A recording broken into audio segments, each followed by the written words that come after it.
Let me wind up by saying the following.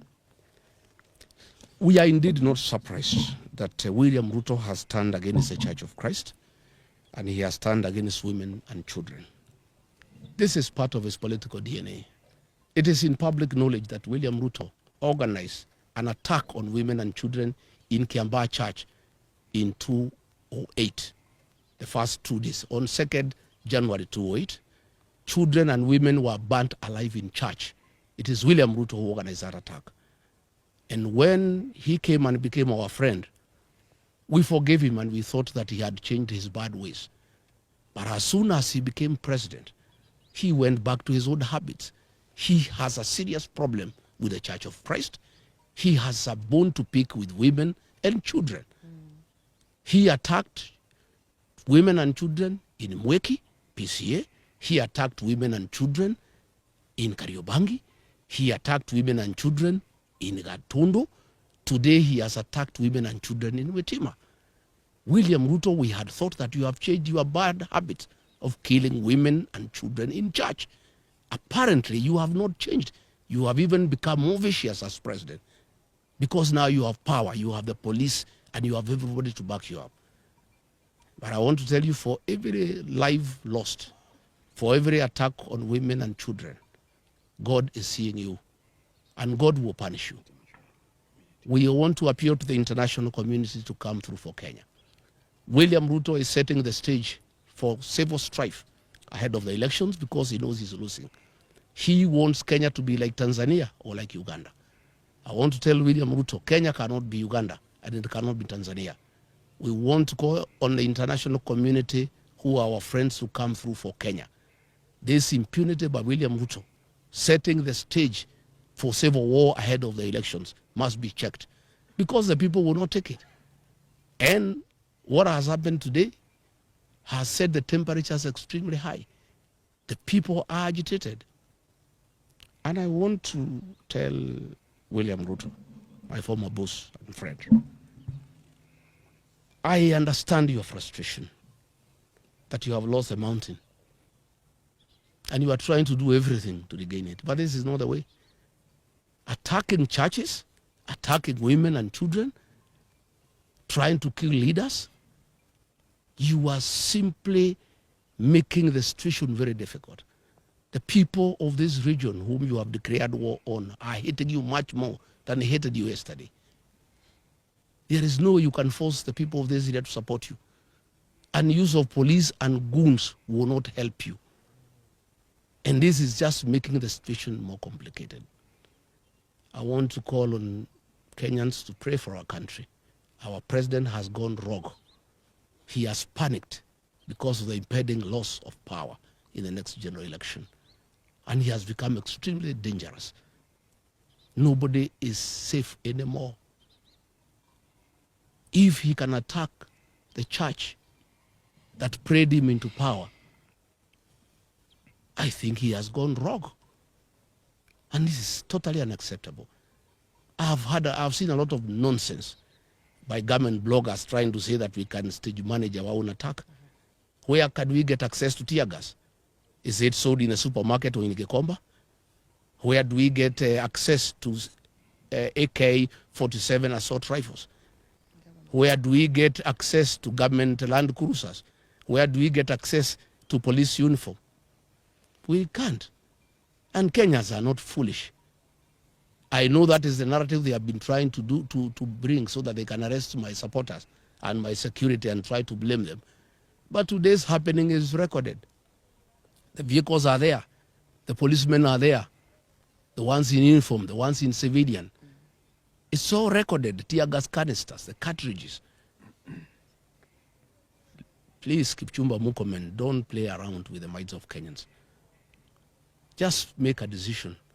If you want to make this country ungovernable, well and good.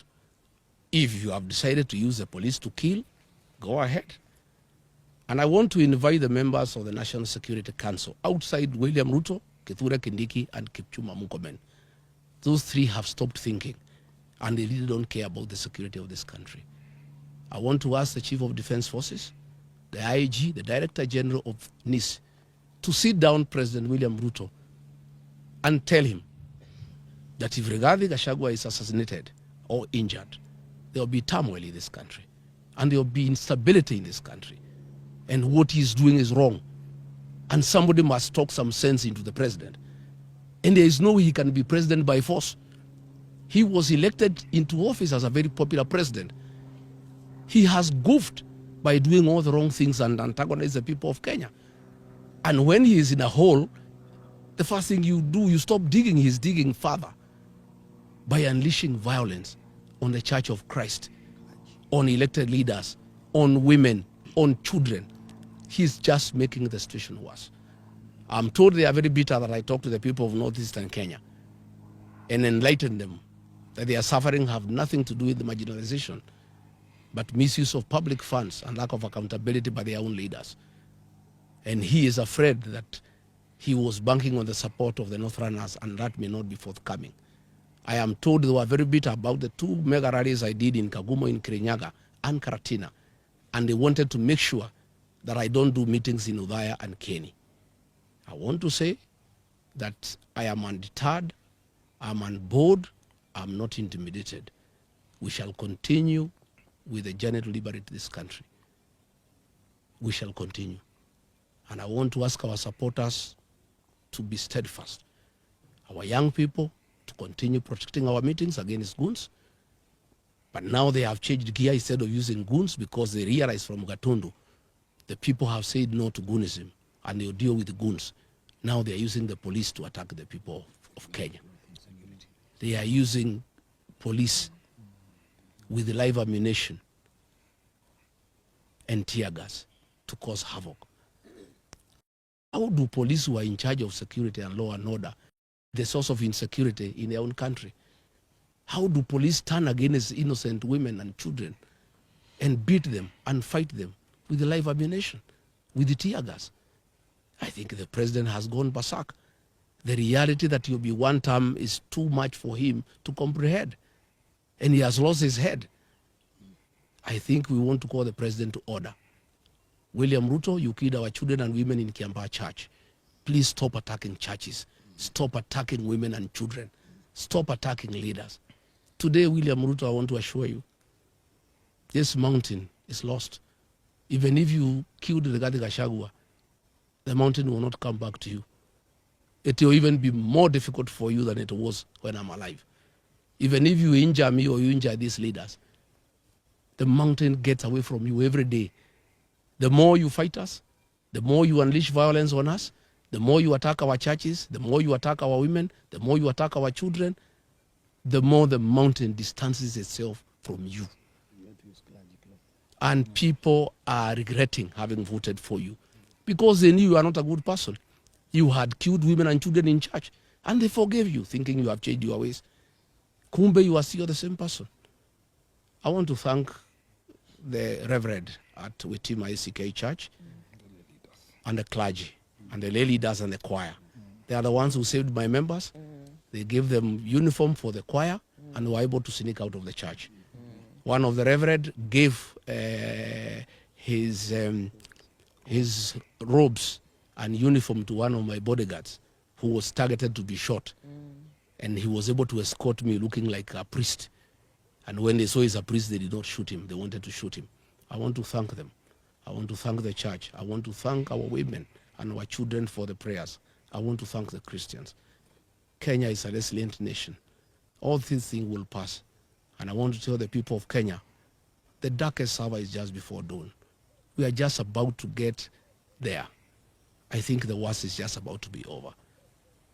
And I can't understand how William Ruto has turned about against the 2 blocks of Kenyans that voted him into power. The Church of Christ prayed him into power. He has turned against the church. The Mount Kenya region that gave him almost 4 million votes, he has declared war on the mountain. I don't understand him anymore. I don't know why he has turned against the church and the people of the mountain. I want to address the people of the mountain. Please don't be intimidated. You have a right to elect whoever you want, and you have done nothing wrong by saying you are not going to elect William Ruto. Don't be intimidated. Be courageous. Be strong. We'll win this journey. So as I wind up this press conference, I want to thank the members of parliament here for their courage and for their resilience. I know it is not easy, it is difficult, but we'll conquer. No retreat, no surrender. Thank you.